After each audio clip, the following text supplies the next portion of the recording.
Imagina una cocina que no es una prisión para mujeres.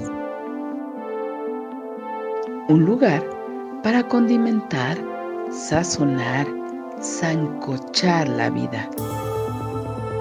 Una fragua, un fogón transformador. Un lugar donde comenzó todo. Un lugar donde se confabula, donde se trama libertad. La cocina de Chabela. Un nicho donde sazonamos la vida pública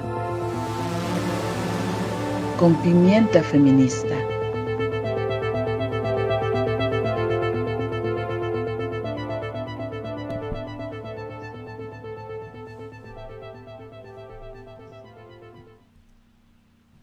Hola, ¿qué tal? Muy buenas tardes. Bienvenidas nuevamente a nuestra cocina, sí, la cocina de Chabela. Adelante, Maru Chávez. No te escuchamos, Maru. Pues solemos olvidar que nuestro micrófono está apagado en esas plataformas. Frecuentemente nos pasa. Sí, Buenas sí. tardes, Ceci. Este miércoles 10 de febrero ya, 10 de febrero. Estamos avanzando en el año 2021 y estamos en una emisión más de La Cocina de Chabela, este programa que, como ya ustedes saben, nos dedicamos a conversar la vida, a conocer y a saber cómo se construye la vida pública de este país con pimienta feminista, aquí en Violeta Radio 106.1 de FM y a través de nuestra página web www.violetaradio.org y por supuesto quienes nos están mirando ahora mismo por la página de Facebook de Violeta Radio. Vamos a tener una conversación muy rica y muy interesante en nuestra cocina, alrededor de nuestra mesa, en la cocina de Chabela, porque mañana se conmemora el Día Internacional de la Mujer Científica y, y la Niña Científica también. Y queremos conversar sobre este tema que pocas veces es abordado en un espacio que se considera feminista y mucho menos aún en los otros espacios, ¿no? ¿Qué significado hemos tenido las mujeres para el desarrollo de la ciencia? O como le pusimos a este programa, la ciencia de ser mujer científica. ¿Qué es esa ciencia? ¿Cómo se hace una mujer científica? Y para ello tenemos a una espectacular invitada científica, Quetzali Medina, que es maestra en ciencias bioquímicas justamente y que nos va a contar de su construcción hacia la ciencia, su construcción como científica. Bienvenida, Quetzali, cuéntanos. Hola, ¿qué tal? Mucho gusto y muchas gracias por este espacio. Pues sí, como bien lo dices, mañana es el Día Internacional de la Niña y la Mujer en la Ciencia. Esta lo estableció la UNESCO en el 2015 apenas, entonces estamos hablando que tiene muy poquito de que esto se celebra y que realmente fuera del ámbito científico a veces pasa completamente desapercibido. Apenas en el ámbito científico estamos intentando que esto cambie, pero pues sí, necesitamos la suma de todos los esfuerzos en el mundo. Y, y pues, no sé, yo estoy ahora haciendo el doctorado en ciencias biomédicas y además de eso administro desde hace un año ya, bueno, casi, un grupo de Facebook que se conforma como Científicas Mexicanas. Este grupo justamente nace a partir de la necesidad de tener espacios seguros de mujeres de haciendo ciencia en México. Porque hacer ciencia es muy difícil, bueno, no es tan difícil, pero es complicado, tiene sus retos en específico, pero hacer ciencia siendo mujer en un país tan profundamente misógino como lo es México es el doble de complicado. te enfrentas a cosas que tus compañeros ni siquiera a veces llegan a imaginarse. Y me gusta mucho que se estén creando estos espacios. Yo me considero feminista desde hace ya más de unos 8 o 9 años. Llegué por azares del destino a una convocatoria donde invitaban a mujeres lesbianas, bisexuales y trans a cantar por los derechos de las mujeres. Entonces yo llegué a cantar. Yo no llegué a saber de feminismo, yo llegué a cantar porque me gusta mucho cantar. En el camino, este coro era transmisión vocal, ya tiene muchos años de esta iniciativa del Closet de Sor Juana, pero pues en el camino me encontré a todo lo que es el feminismo y a todos lo que son, pues ahora mis primeras amigas, quienes fueron mis primeras amigas feministas, y me hablaron de derechos humanos y me hablaron de tantas cosas que yo, como en ese tiempo estaba estudiando la carrera, pues completamente desconocía, pero que además, o sea, lo que pasaba mucho es de que yo tenía en un lado, pues mis amigas del coro, mis amigas feministas con quienes me iba a las marchas, con quienes me iba a hablar y a hacer protesta, y por otro lado estaba pues mi carrera, mis compañeras de carrera, mis actividades, mis laboratorios en la bata, y eran dos mundos completamente ajenos, completamente separados, en donde a unas no sentía que podía hablarles de una cosa y a las otras no les podía hablar de otra cosa. Entonces siempre me sentí muy sola en esto del activismo feminista en la ciencia, y siempre fue muy... veía lo que nos hacía falta, pero no era capaz de poderlo externar con mis compañeras y decirles, es que esto no tendría que estar pasando, hasta que se creó Científicas Mexicanas. Científicas Mexicanas se creó hace un año. No es un espacio feminista como tal, pero es un espacio de mujeres, de solamente mujeres. Ajá, exacto. Y hablando de los retos a los que nos enfrentamos. Se crea justamente Científicas Mexicanas hace un año por Patti Rodil, ella es la fundadora. En el mundo de la ciencia y en el mundo del universo que es Facebook, hay muchos grupos de becarios. Cuando somos becarios con ACID, hay grupos de becarios y se escriben y se hacen cosas. Yo cuando iba iniciando la maestría, que iba a entrar a uno de estos grupos, que es cuando empiezo a ser becaria con ACID, estaba pasando por un momento muy, muy complicado emocionalmente, y afortunadamente una amiga me advirtió, no entres a esos grupos. Son terriblemente machistas, son terriblemente misóginos, son terriblemente competitivos. No es un lugar donde tú quieras estar ahorita. Entonces, yo nunca entré, pero fue gracias a estos grupos, porque son muy famosos, son muy comunes. Y porque es como el único lugar donde puedes llegar y quejarte de CONACYT, o llegar y quejarte de tus experimentos que no te salen, donde te sientes como hasta cierto punto escuchada. Bueno, escuchado, porque si eres mujer, tal vez no te escuchen tanto. Que Patti Rodil estaba en uno de estos grupos, y justamente por el 11 de febrero hizo una publicación acerca del Día de la Niña y la Mujer en la Ciencia, y invitando como a compartir las experiencias de otras mujeres, de cuáles eran los retos que habían tenido en su carrera científica. Y entonces, aunque obtuvo mucha respuesta de muchas mujeres, también obtuvo muchos ataques de los hombres del grupo. Llegaron al grado de acosarla por sus redes privadas, de mandarles inbox, ya sabes, toda la cosa al que las mujeres estamos expuestas cuando nos atrevemos a hablar en las redes sociales. Y es entonces cuando ella ve esta necesidad de crear un espacio seguro para las mujeres científicas.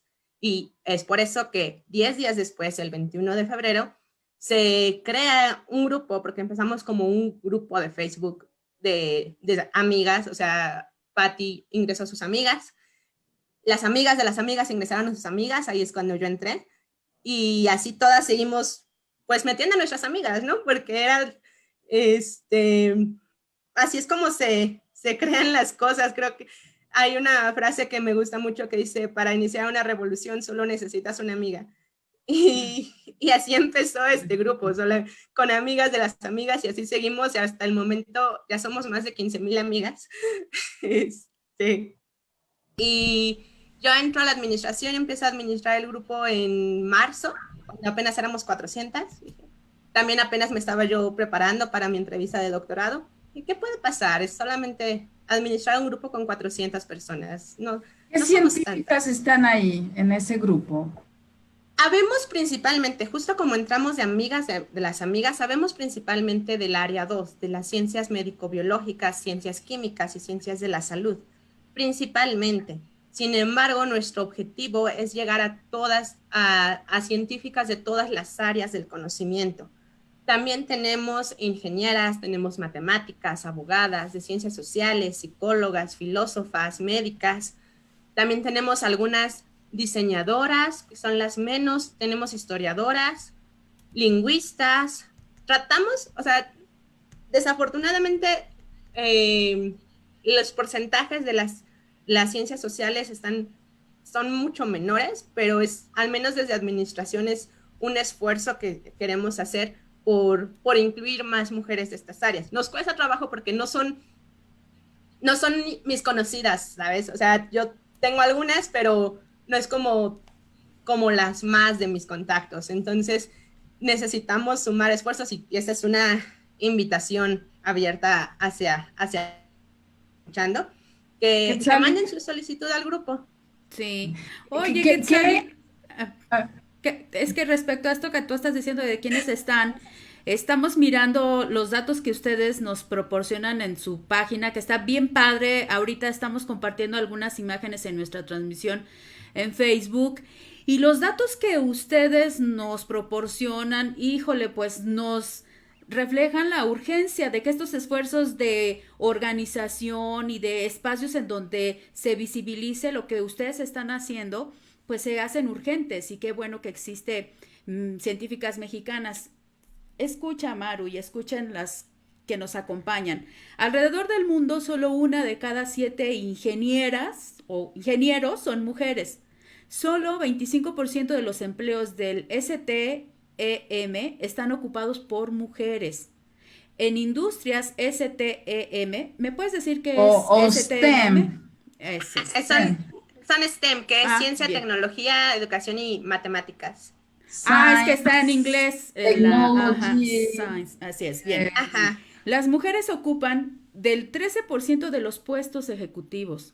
Del total de mujeres que obtienen grado de doctorado, solo 4% son latinas. Las científicas pueden recibir un sueldo hasta 30% menor que un hombre de la misma actividad.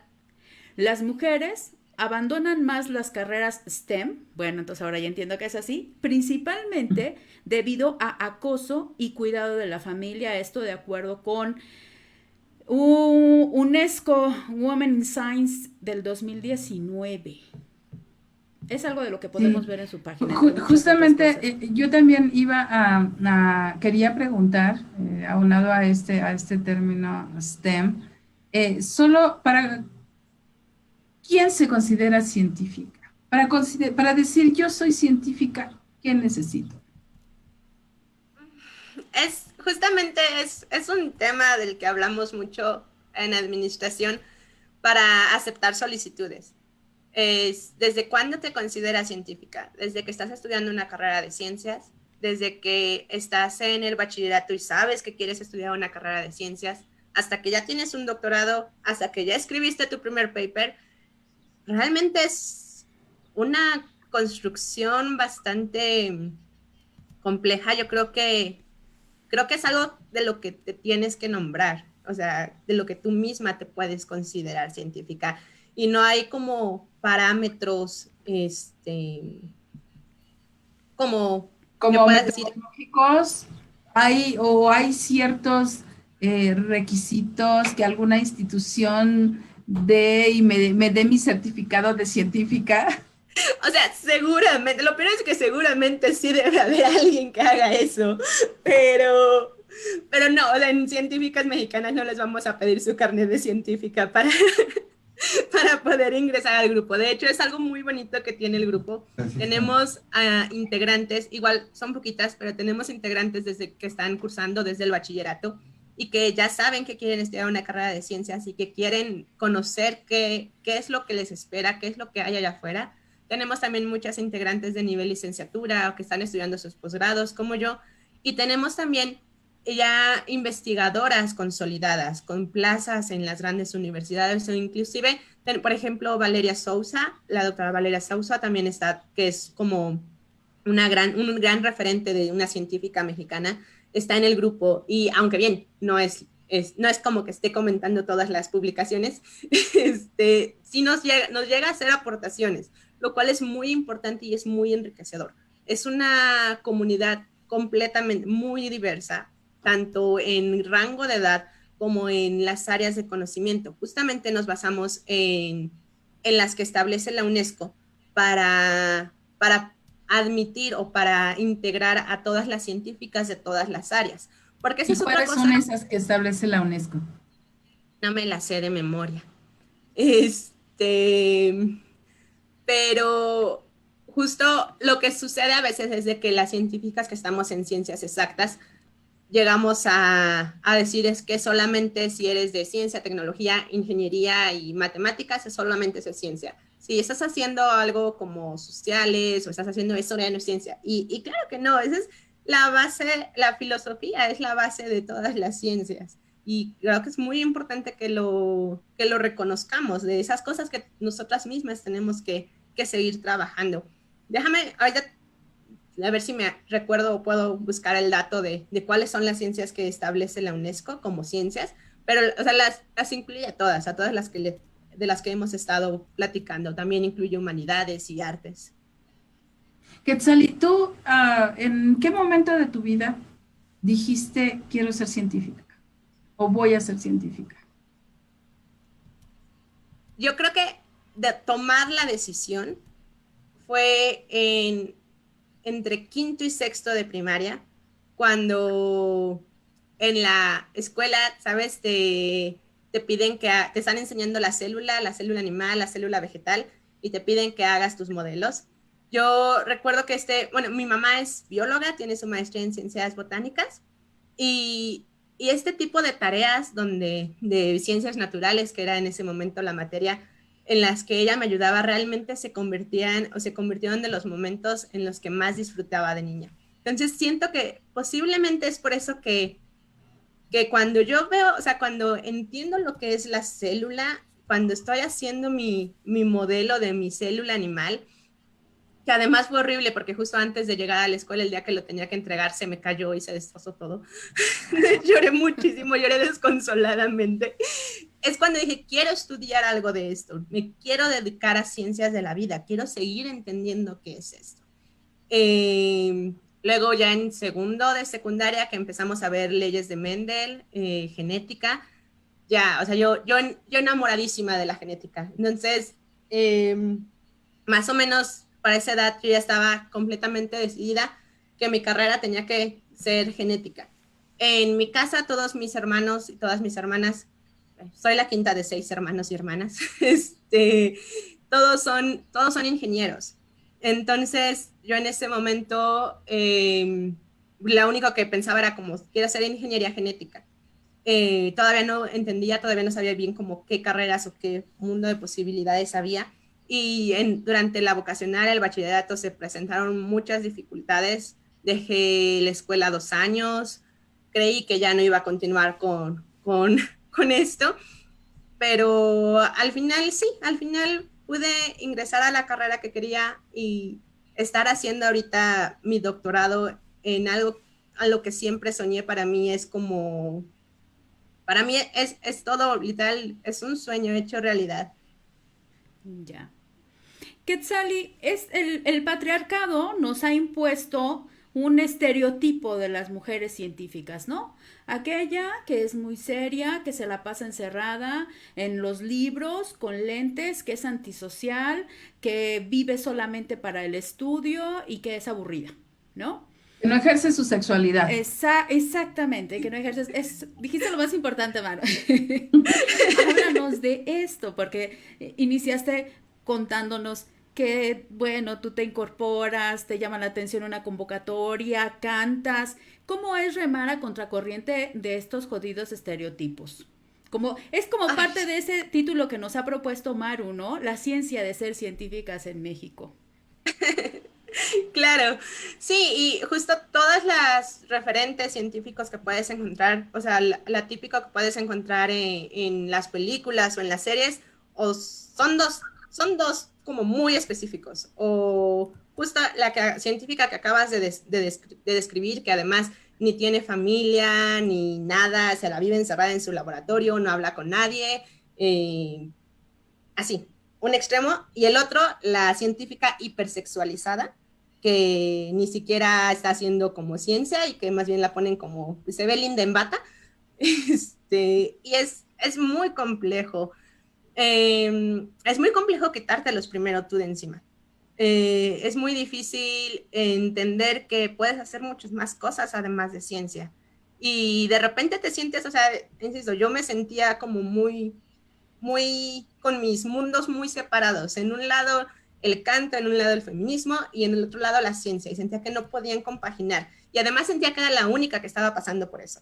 Cuando ya años después, y por ejemplo en el grupo de científicas mexicanas, te encuentras que hay mujeres que hacen ciencia y que al mismo tiempo son mamás, son tías, están en artes marciales, cantan, tienen emprendimientos, tienen el cabello morado. Yo me he querido durante años pintarme el cabello de morado, pero justamente porque siento que en el laboratorio me van a decir algo, que en los congresos me van a decir algo, no me he atrevido a hacerlo, pero cuando empiezas a conocer a otras mujeres que ya lo hicieron, que están en puestos más altos que tú, que son son presidentas de redes mexicanas de alguna ciencia, que ya son investigadoras con plaza, con niveles y llegan con su cabello morado, o llegan con tatuajes, o llegan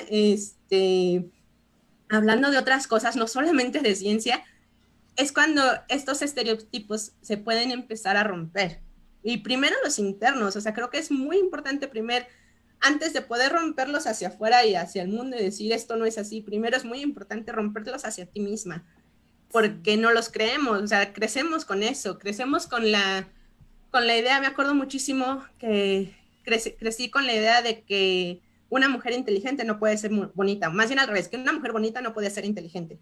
Y entonces, como yo era buena en matemáticas y como yo era buena en ciencias, yo crecí con la idea de que jamás iba a ser bonita. O sea, yo ya había seleccionado esa parte de, bueno, soy inteligente, no seré bonita, pero al menos soy inteligente, pero, o sea, completamente una división separada de lo que podía ser o no ser por parámetros absurdos. Me ha costado muchísimo trabajo, en primera, definir que ni siquiera es importante la cuestión de belleza, y en segunda, que además de todo, que además de ser inteligente, también me considero bonita, y aprender a disfrutar de mí, de mi cuerpo, de mi sexualidad, de todo. Porque Oye, ¿y eras la más inteligente? A ver, sé objetiva en tu planteamiento.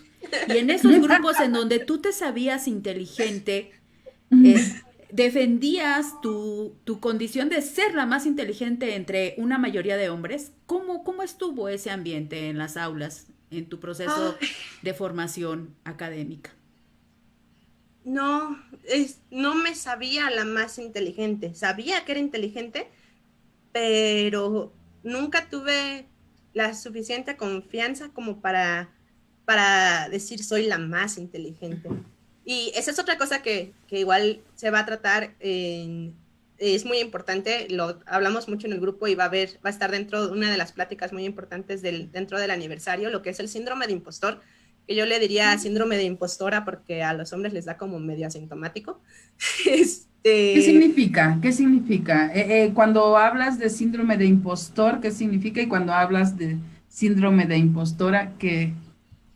Porque el síndrome de impostor, no tengo, ahora sí que me faltan mis referencias, pero se refiere a cuando no te crees lo que tus logros que has acumulado, que has obtenido, son por tu esfuerzo.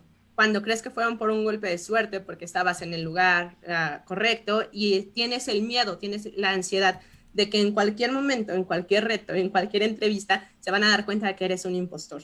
Yo me refiero a que hay que llamarlo, o al menos para a traducirlo al español, hay que llamarlo como síndrome de la impostora, porque somos las mujeres en porcentaje quienes más lo sufrimos.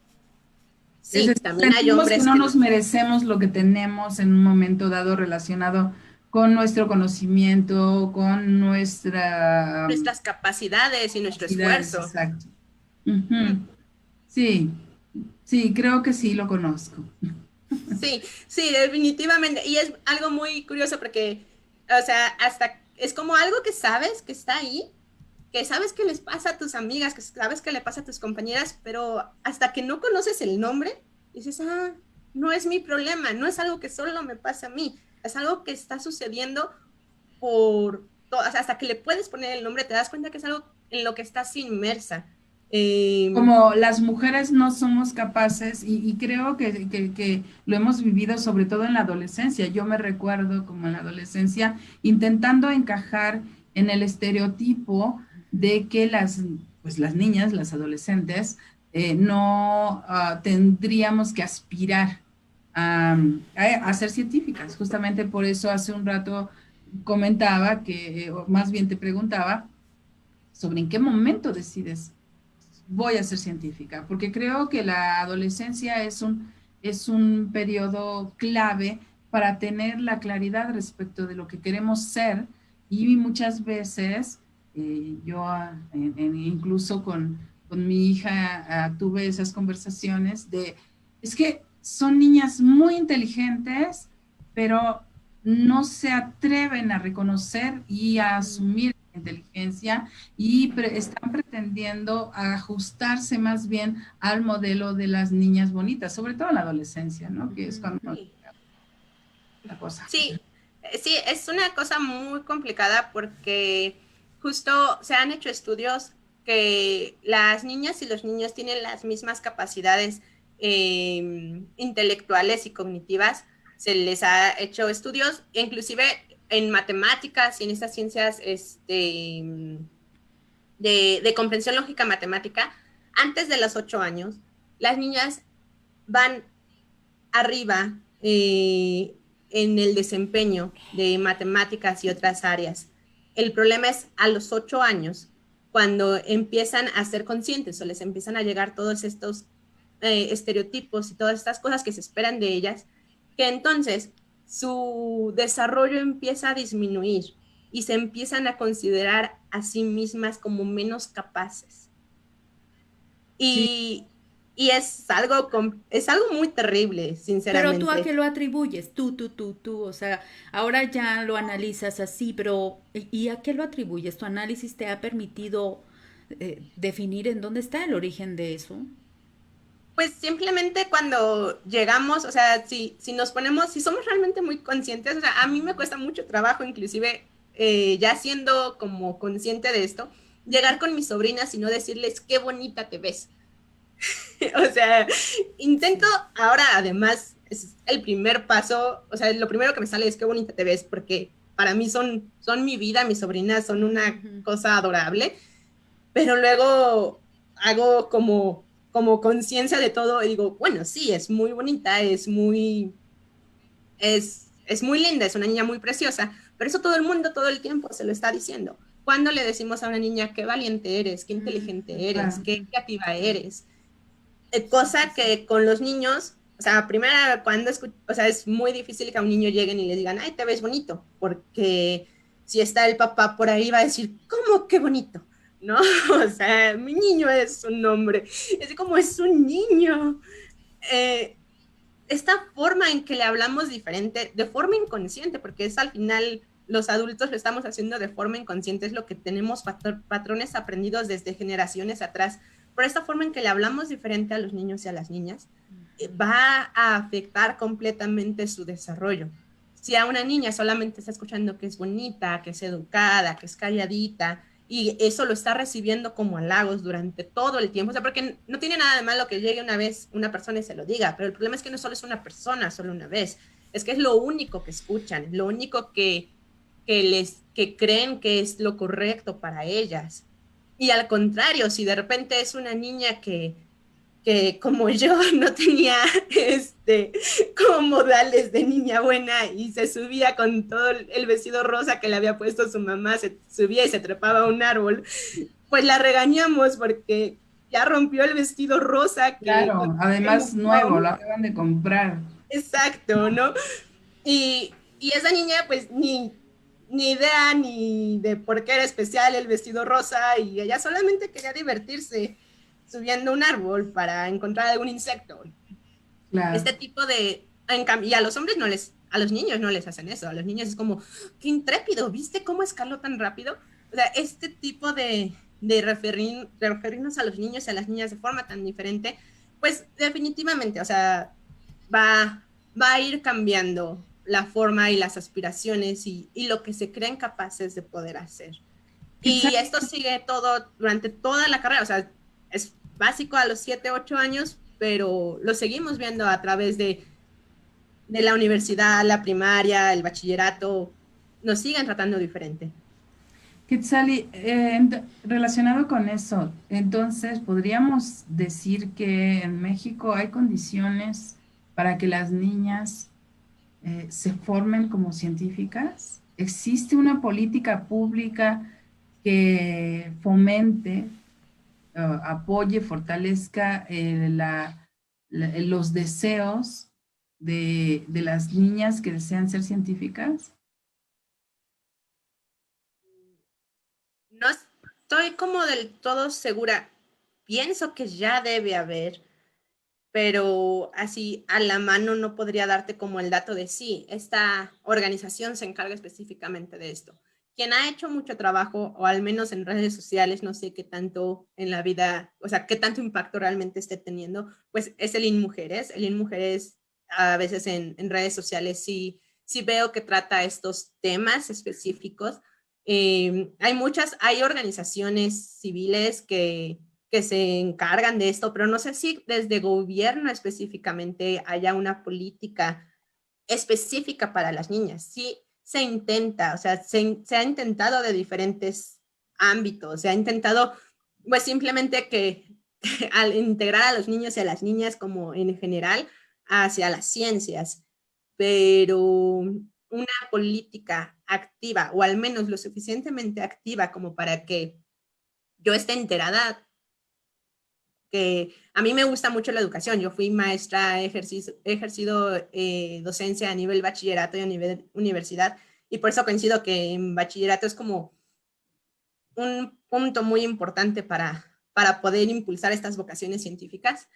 Y no conozco ninguna política que esté dirigida especialmente para niñas y adolescentes que quieran tener una vocación científica. Conozco organizaciones, nosotras nos queremos constituir legalmente este año como una asociación civil justamente para poder llevar este trabajo mucho más allá, que no solamente, o sea, no solamente está en redes, ya ahorita ya estamos abarcando muchos más espacios, ya están ocurriendo cosas en la vida real, estamos viendo en verdad frutos de nuestro esfuerzo, pero queremos incidir más allá, queremos justamente crear becas, queremos dar talleres, queremos poder poner un poco más para poder decirle a esa niña de 11, 12 años que le están diciendo que es fea porque es inteligente, o que le están diciendo que es mandona en la vocación, en el bachillerato, solamente porque le está corrigiendo a su compañero de equipo porque se equivocó en la práctica de ciencias.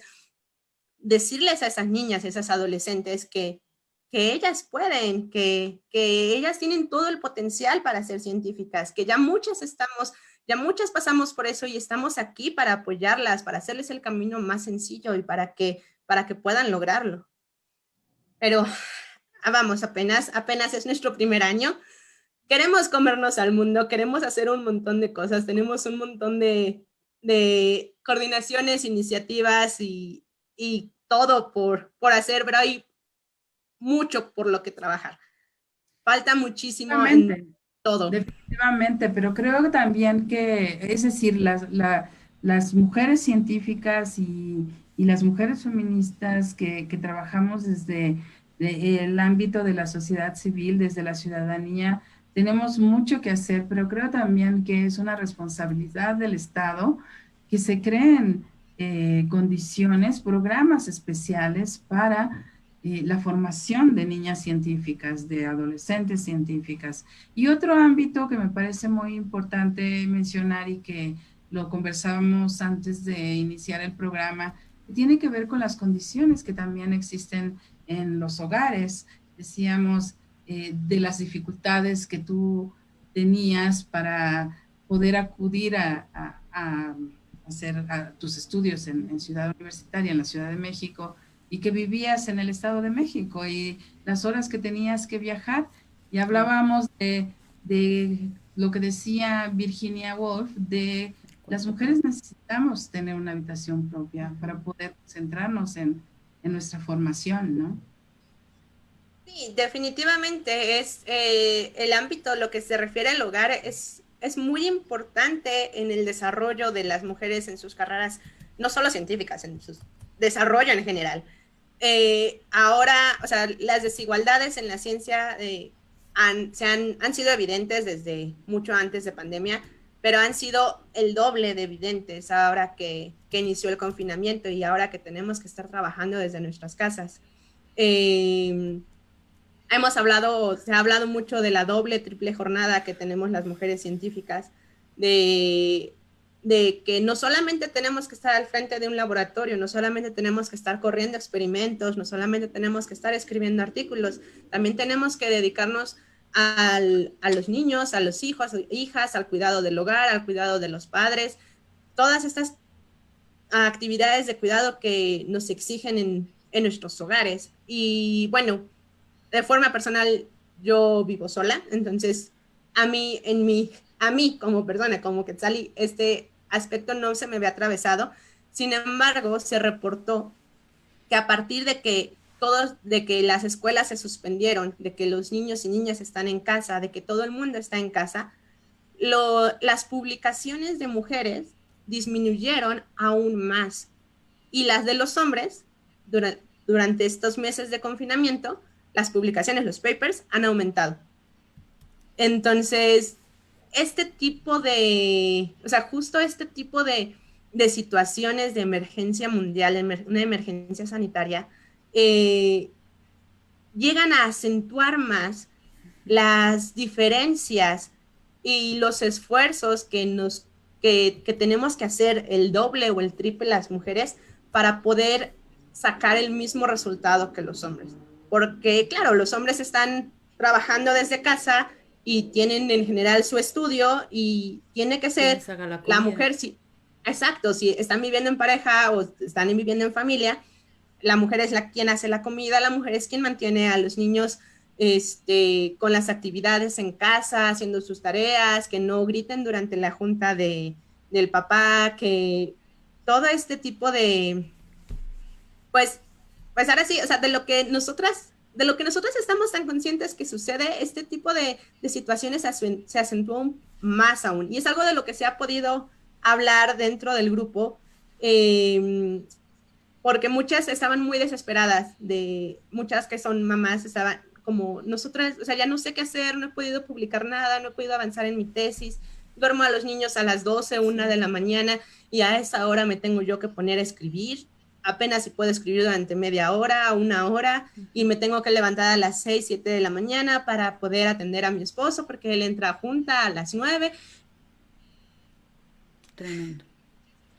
Yoali, con relación a las temáticas o a los objetos de estudio, refiriéndonos a lo que los comités que definen por dónde se aborda una temática de estudio, ¿tú piensas que hemos avanzado en tener una perspectiva de género en cuanto a los temas de estudio, en cuanto a las investigaciones?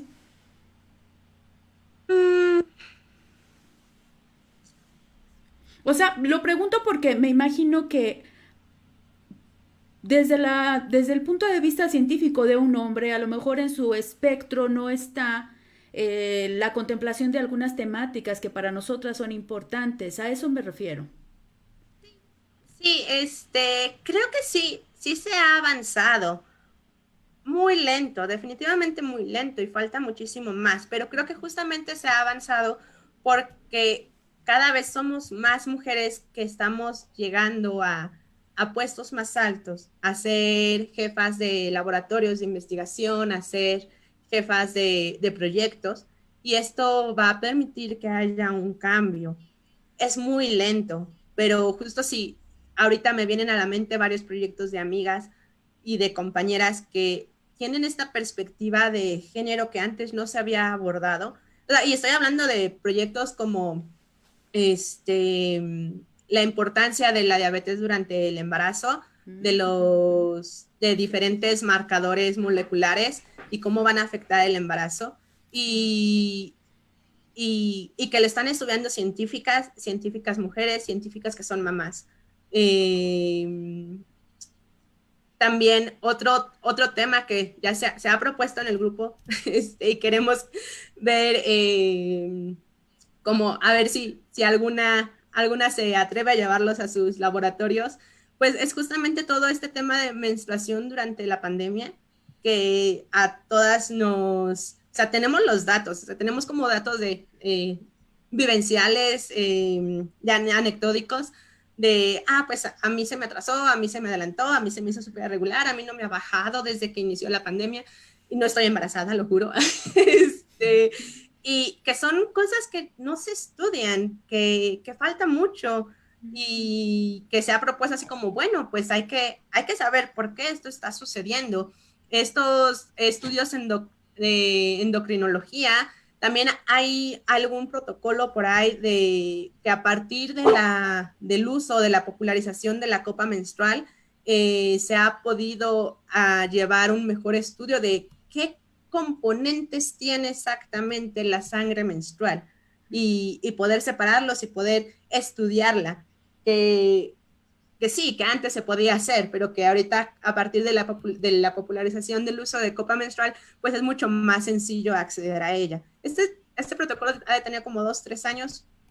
Yo espero que haya habido resultados, pero no he podido, no pude seguirle como la pista. Pero sí, estos temas ya están ocurriendo. Es decir, definitivamente sí hay una diferencia de género en la ciencia por los temas que se estudian o no, como mencionaba Cecilia. Y yo recuerdo también mucho la discusión, porque además pertenezco a una organización que es la concesionaria, una de las concesionarias de Violeta, que es Salud Integral para la Mujer, y durante muchos años, yo no de manera directa, pero sí mis compañeras han estado trabajando con mujeres que viven con VIH y la repercusión que tienen los medicamentos antirretrovirales para el VIH y que tienen efectos secundarios en el cuerpo de las mujeres de manera distinta que lo tienen los hombres, por ejemplo. Sí, justamente ese es otro tema que también ya se está abordando. Es muy complicado porque normalmente los primeros estudios de medicamentos o primeros protocolos normalmente solo se hacen con modelos animales masculinos, de sexo masculino, machos. Y cuando preguntas por qué, te van a decir, es que las hembras tienen ciclos muy diferentes, que están cambiando y que entonces nuestros resultados no van a ser reproducibles. Y ok, lo entiendo, estaría perfecto, pero pues en el mundo ese medicamento no solamente va a ser para hombres. Pero ya hay científicas que están trabajando y que están en cada congreso, en cada que se presenta un paper de ese tipo explicando por qué y llamando la atención de que no se hayan incluido modelos hembras en este tipo de estudios. Es muy complicado, te lleva más trabajo. Yo, por ejemplo, en la maestría estuve trabajando con células de la sangre, que exponía a anfetaminas y entonces veía qué tanto daño les hacía o no, dependiendo de si eran capaces de metabolizarlo o no. Pero en mi modelo, mis donadoras eran hombres y mujeres. Y alguna integrante en mi laboratorio alguna vez me dijo, ay, pero ¿por qué estás haciendo eso? No te van a salir datos reproducibles. Y la verdad es que batallé, porque a las mujeres, dependiendo del ciclo menstrual en el que nos encontramos, y le sacaba células, estas, si estaban en periodo de menstruación, las células que le sacaba no crecían, se me quedaban todas chiquitas y no podía estudiarlas, era súper complicado. Pero entonces, ¿qué fue lo que tuve que hacer? Me aprendí los ciclos menstruales de todas mis donadoras wow. Y entonces ya sabía que en qué momento de su ciclo tenía que pedirles muestra. Pero obviamente esto implica más trabajo, obviamente esto implica hablar de un tema que muchas veces los hombres ni siquiera quieren tocar, ¿no? Entonces... Porque piensan que no les incumbe, que no es de su importancia, que no tiene ninguna trascendencia que ellos lo sepan. Pero incluso los datos que obtenías seguramente con la sangre de los ciclos menstruales o que obtenías durante los ciclos menstruales, estaban dando datos justamente sobre eso, sobre el efecto que tiene sobre las mujeres en sus ciclos menstruales, ¿no?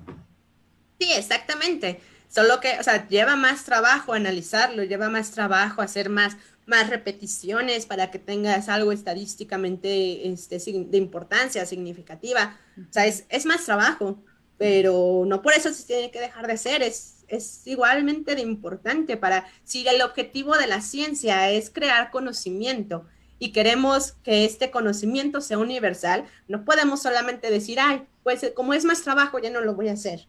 O sea, si eso fuera ya no habría ciencia. Yeah.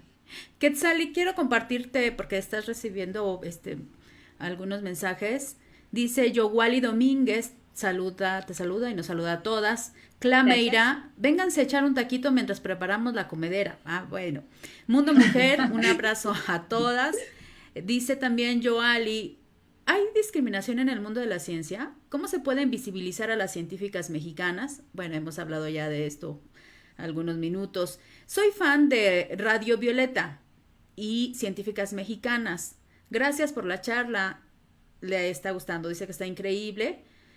Mundo Mujer, creo que debemos de seguir impulsando la educación con perspectiva de género a fin de terminar con la discriminación y a la vez motivar el interés de nuestras niñas y adolescentes en las ciencias, matemáticas, ingeniería, etcétera, ayudándolas a creer en ellas mismas.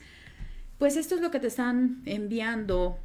Mañana es día de fiesta, mañana es día de conmemoración, mucho tienen que hacer. ¿Por qué no hablamos de eso, Quetzali? Pero antes yo quisiera tengo dos preguntitas. Una es que, ¿quién financia la ciencia? Creo que me parece importante y fundamental para entender también por qué pues no se apoya tanto el trabajo de las mujeres científicas. Y la otra es, ¿hacer ciencia es divertido, Quetzali? Sí, esa sí, te la puedo contestar, sí. Yo creo que no podría estar haciendo lo que yo hago si no me divirtiera. En verdad, para mí es tan emocionante, es tan excitante estar en el laboratorio corriendo un gel de agarosa para ver mis muestras de DNA, o ahora que estoy incursionando en bioinformática, hasta a veces en mis historias de Instagram aparecen mis fotos de que estoy en computadora con un montón de códigos de colores. En una parte código, los nombres de mis genes y qué están haciendo, y en la otra pantalla las secuencias con colorcitos, porque me encantan los colorcitos y es algo como muy bonito. Yo sé que no tiene mayor, pero de verdad a mí me divierte, me entusiasma, me motiva. Y creo que eso es lo que se necesita. Cuando tienes vocación científica lo sientes, sabes que estás ahí. A mí a veces durante la maestría, en el doctorado todavía no me ha pasado, esperemos que no pase, pero en la maestría a veces había días tan difíciles por la situación del transporte, por alguna situación de la pareja, por algún conflicto dentro del laboratorio, que eran tan complicados y tan difíciles que no querías hacer nada. O sea, de verdad, era un desánimo total no querer hacer nada. Pero entonces me metía a ver mis células, me metía a ver qué tal iban creciendo, me metía a hacer mis soluciones y mis preparaciones para el siguiente experimento que iba a montar. y de repente se me olvidaba, o sea, de repente se me olvidaba que estaba peleada con el novio, de repente se me olvidaba que el transporte este día me había hecho 3 horas, o sea, estaba ahí en el laboratorio con mi bata, con mis guantes, trabajando, y olvidaba todo lo que estaba sucediendo afuera. Y creo que por eso sigo, o sea, por eso sigo después de tanto ahora en el doctorado, y el plan es seguir con un postdoctorado después y pues dedicarme a la investigación porque me divierte, me entusiasma, me llena. Y eso es lo que se necesita. Si no lo estás disfrutando, si no te estás divirtiendo, no te dediques a esto. Pero para mí sí, o sea, la ciencia es, es muy divertida, tiene que serlo. De otra forma no está funcionando. Y perdón, me emocioné tanto con esa pregunta que olvidé la primera. No, sobre el financiamiento. ¿Quién financia la ciencia? ¿Quién pone el dinero para que se formen mujeres científicas y para que haya investigaciones de mujeres científicas? Pues es un financiamiento mixto. Al final, la ciencia en general viene financiada tanto del gobierno, el presupuesto que hay en gobierno para ciencia y educación. Hay un presupuesto, una partida. En algunos casos tienes que competir, hay que competir por los proyectos. Ahora con CONACYT es todo un rollo, porque pues no es nunca suficiente el financiamiento que hay para la ciencia, y menos en México, cada vez es menor, cada vez ha habido más recortes. Pero también hay financiamiento privado, de instituciones privadas, estas grandes corporaciones que por mucho que nos den dinero, en este momento no voy a hacer publicidad, pero sí, también viene de la iniciativa privada, parte del financiamiento para la ciencia en general. Y ya de ahí pues se va habiendo particiones y van llegando, pues a veces nos llega menos de lo que se esperaría, pero ahí vamos. En términos de libertad, ¿cómo o en qué esquema te sientes más libre como científica? Frente a un proyecto financiado desde el Estado o un proyecto financiado por la iniciativa privada. Yo todavía no podría contestar eso porque sigo siendo estudiante de doctorado. Hasta ahorita todos mis proyectos han sido financiados por el Estado. Ahorita tengo beca de CONACYT y los proyectos en los que he estado trabajando han sido financiados por el Estado. No estoy segura si alguna parte, es que a veces son mixtos, a veces no solamente es como solo Estado, solo privado, a veces una parte es del Estado, una parte es privada. Entonces, no podría yo saber realmente cómo estas diferencias en este momento. Pero creo que es una pregunta bastante interesante que podría, sobre todo ahí va a haber una plática, me parece, el lunes 15 de febrero sobre cómo financiar tu proyecto, justamente más allá de CONACYT, en la que podría hacerse esta pregunta. Las expertas que nos van a estar hablando ese día, ellas sí tienen toda esta experiencia de la que yo todavía carezco. Y creo que sería... Es que eres bien joven, estás bien joven, pues ya estás en el camino del doctorado, wow. Sí, pero creo que sí, es una pregunta muy interesante que yo también necesito saber la respuesta para en un futuro tomar mejores decisiones. Bien, Maru. Bien, Ceci, tú habías planteado una pregunta antes. Sí, que mañana están de fiesta y las abrazamos, las felicitamos, las reconocemos, nos sumamos a estos esfuerzos de visibilizar la importancia de la actividad que todos los días desempeñan ustedes en su proceso de formación en las aulas, en las universidades públicas y privadas, en todos los laboratorios.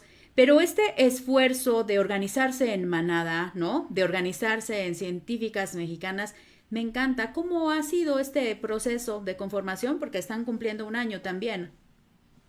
Sí, pues el proceso de conformación o el como de todo lo que, cómo nos hemos conformado como grupo como o colectiva, del sí. evento. Ok, sí. Pues como les contaba, el grupo empezó como un grupo de Facebook de amigas. Después de que yo me sumo a la administración en marzo del año pasado, pues el grupo siguió creciendo de forma exponencial y del mismo interés de las mujeres que formaban el grupo, empezaron a formarse diferentes iniciativas. Una empezó con, ¿y por qué no tenemos una página de Instagram? Estaría bien que tuviéramos una página en Twitter. ¿Y por qué no hacemos un taller de mentorías? Necesitamos una bolsa de trabajo, porque eso también es muy importante. Una de las razones por las que a veces las mujeres no llegamos o no tenemos como tanto impacto en el mundo laboral es porque no tenemos redes, no sabemos, no nos enteramos de los puestos de trabajo a veces, y esto es algo que Científicas Mexicanas ha empezado a romper, correr toda esa información, y entonces se creó Bolsa de Trabajo. ¿Y por qué no hacemos un podcast? ¿Por qué no hacemos un blog? Todas estas iniciativas no se nos ocurrieron a nosotras desde administración, no se le ocurrió a Patti, no fui yo la que dije vamos a hacer esto. Fueron iniciativas de las mismas integrantes del grupo, de las que en ese momento lo conformaban.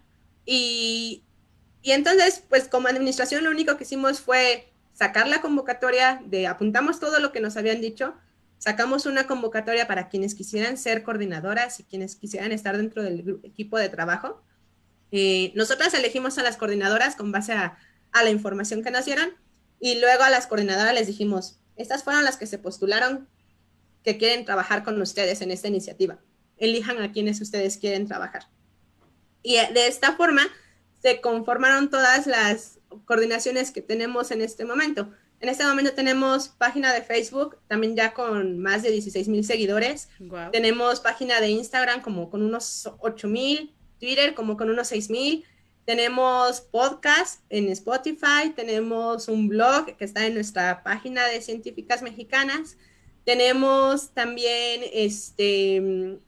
una coordinación de mentorías que se encarga tanto de dar talleres, tanto hacia adentro, ahorita la mayoría son como hacia adentro. Gracias a este taller de hacia adentro de la comunidad, de ese taller de mentorías, yo pude practicar para mi examen de entrevista de posgrado con las científicas del grupo, porque pues estábamos encerradas, estábamos en medio de confinamiento, nadie sabía nada, aunque yo estaba en contacto con mi tutor, era completamente raro, y gracias a ese taller pude estar un poco más preparada, y no fui la única, ¿no? Hubo muchas más mujeres que estaban para su entrevista de doctorado, para su entrevista para un examen tutoral, para un examen de postdoc, que ocupamos estos espacios, que creo que es lo importante que pueda hacerse. También tenemos una coordinación de violencia de género que trata sobre los aspectos de sufrir violencia de género dentro de la ciencia. Recordemos que hace un año, antes de la pandemia, un montón de facultades de la UNAM estaban en paro justamente por las cuestiones de acoso. Entonces, esto es algo que sigue pasando, no se queda en la universidad ni en el bachillerato, esto es algo que sigue pasando durante posgrado y en tu carrera como investigadora. Entonces, es un tema que también nos interesa mucho tratar. Tenemos ahora recientemente creadas una coordinación de wikis científicas mexicanas. En esta lo que hacemos es hacemos editatonas para generar y mejorar las biografías de mujeres científicas mexicanas que están en Wikipedia, porque Wikipedia, según su objetivo, es tener toda la información del mundo, pero solamente 1 de cada 10 editores son mujeres. Entonces, si solamente hay una mujer por cada 10 editando, ¿cómo vamos a obtener, cómo va a estar toda la información? Falta la mitad de la información. Y además de las biografías, casi no hay biografías de mujeres. Y las biografías de mujeres que hay son de artistas, de actrices porno, de la esposa del político de no sé dónde. Entonces, este tipo de cosas es lo que se tiene que empezar a cambiar. Y fue otra iniciativa de un integrante que ya había trabajado antes, que ya había editado antes en Wikipedia, que dijo, oigan, ¿y si hacemos esto? Y eso es lo que pasa. Cuando llegas y publicas algo en el grupo, una idea que tienes para cambiar algo, tú lo publicas y ella nos cuenta que dice, yo pensé que se iban a juntar como 2, 3 personas, pero la cantidad de mujeres que respondimos a esa convocatoria fue enorme, de tal forma que tuvimos nuestra primera editatona en noviembre, vamos a tener una segunda editatona ahora el 18 y 19, para conmemorar el aniversario. Y pues seguimos trabajando en eso. Tenemos también otra reciente coordinación creada, es la de procuración de fondos, justamente con el objetivo de constituirnos como asociación civil. Pues necesitamos fondos para empezar con eso, y es la que ahora también, para pagar las plataformas y todo lo que se va a utilizar durante el aniversario, pues esta procuración de fondos, que son mujeres, que son, o sea, todas somos científicas con nuestras carreras científicas que de por sí son súper demandantes. La mayoría o muchas de ellas son mamás con sus trabajos, y todas estamos trabajando además de voluntarias para poder hacer algo por las científicas mexicanas. Y no me refiero al grupo como comunidad ahorita, me refiero a todas las científicas que hay en México trabajando, que tal vez todavía no nos escuchan, que tal vez todavía no sepan de nosotras, pero que de alguna forma queremos que esto cambie para todas, que los frutos sean para todas. Y por eso estamos poniendo un poquito de nuestro esfuerzo en todo esto. Oye, o mucho, porque son bastantes las actividades que tienen contempladas para esta semana. Ya nos dijiste que hace falta tiempo. Maru trae en la conversación la importancia de la habitación propia, y además ustedes están contemplando un chorro de actividades para esta semana. ¿Cómo le hacen? Sí, literalmente tiramos la casa por la ventana, como justamente es un día muy importante para nosotras mañana. Y como a partir de este conflicto que hubo hace un año por festejar o por querer visibilizar el papel de la niña y la mujer en la ciencia, es que 10 días después nace Científicas Mexicanas como un lugar que era tan necesario para todas. Por eso dijimos, pues sí, vamos a hacer 10, 11 días de actividades de todo esto, pero lo venimos planeando desde antes de noviembre. El trabajo ha sido enorme, y hay una frase que me gusta mucho, y que además pues yo cantaba. Quieren regresar al coro de posgrado, pero esperemos que la pandemia lo permita pronto, pero solo cantar en coros.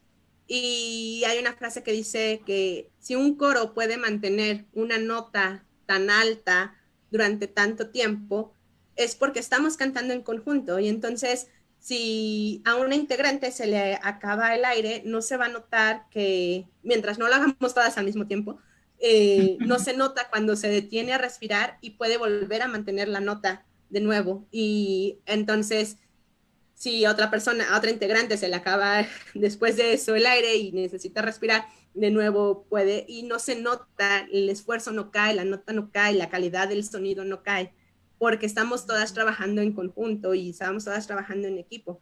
Y eso es, creo que, algo que se refleja mucho en nuestro trabajo como científicas, en el trabajo del grupo de Científicas Mexicanas, porque todas tenemos un montón de ocupaciones. A veces, yo en enero tuve mi examen tutoral, que es de permanencia cada semestre, que lo tengo que presentar, y entonces fueron 2 semanas de enero que les dije, yo no puedo hacer nada ahorita, regresando les apoyo. Y dicen, sí, claro, no hay problema, y ellas siguieron trabajando. Nuestra fundadora, Patti, es mamá soltera de un niño y una niña, y de repente se le enferma a su hijo y dice, es que estoy en el hospital con mi hijo, no puedo encargarme de esto, ¿lo pueden ver ustedes? Y pues claro, ahí estamos, ¿no? Y eso es, creo que, lo importante de trabajar juntas y de hacer redes entre mujeres, porque no va a haber nadie que le va a decir, ay, qué poco compromiso tienes porque estás en el hospital con tu hijo y no trabajando en la organización. O sea, así es. Que probablemente un hombre sí diría, fuera, ¿no? Pero probablemente un hombre sí le diría, pues comprométete más, ¿no? O sea, sí. Exacto, o sea, son cosas que vivimos afuera. No te importa la ciencia porque te vas a cuidar una familia. Sí, suele suceder. Pues muy bien, Quetzali. Excelente charla hemos tenido ahora en la cocina de Chabela, este miércoles 2 de febrero, un día antes de la conmemoración del Día Internacional de la Mujer y la Niña en la Ciencia, y por eso quisimos dedicar este programa también para conocer más a fondo a qué se enfrenta una mujer, una niña, cuando quiere ser científica en México, porque definitivamente también hay diferencias, ¿no? ser científica en México no es lo mismo que ser científica en otros países.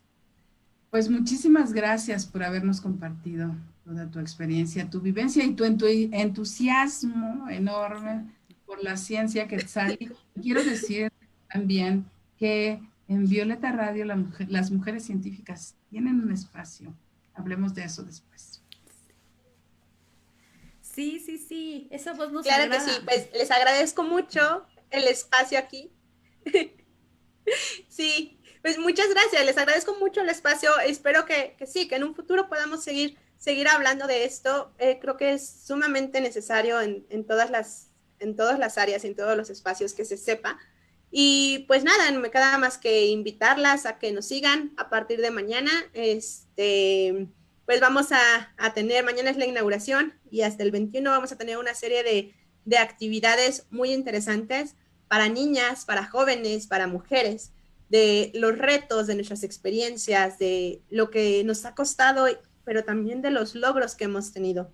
Entonces yo las invito a que se sumen al evento. Nuestras redes estamos tanto en Twitter como en Instagram, como en Facebook, como @científicasmexicanas, Científicas MX, y pues que nos sigan en redes sociales, y que si son mujeres de ciencias, que si están estudiando sociología, que si están estudiando filosofía, que si están estudiando la maestría en estudios de género, pues que se unan a nuestra comunidad. Estamos en grupos, el grupo de Facebook es Comunidad en Científicas Mexicanas. Solamente tienen que llenar 3 preguntas, porque somos muy cuidadosas en el filtrado, porque pues ya saben que siempre entran hombres, quieren ingresar a nuestros espacios. Tratamos de ser muy cuidadosas en eso, por eso a veces no aceptamos como tan rápido, pero nuestras puertas están abiertas. Realmente queremos seguir creciendo como comunidad y sabemos que no lo podemos hacer solas, que necesitamos de todas las mujeres en todas las áreas para poder seguir aportando y llegando a más personas. Qué bonita voz, sus puertas se abren y los micrófonos de Violeta Radio también. Qué bonito También cóctel. están abiertos para ustedes, para difundir la ciencia. Muchísimas gracias, Quetzali. Muchísimas gracias, Ceci. Muchísimas gracias a quienes nos estuvieron siguiendo en Facebook Live y quienes nos han estado escuchando a través de la 106.1 FM. Hasta acá llegó esta conversación de sobremesa en la cocina de Chabela, y nos escuchamos el siguiente miércoles. Nos vemos. Felicidades, un abrazo a todas. Gracias.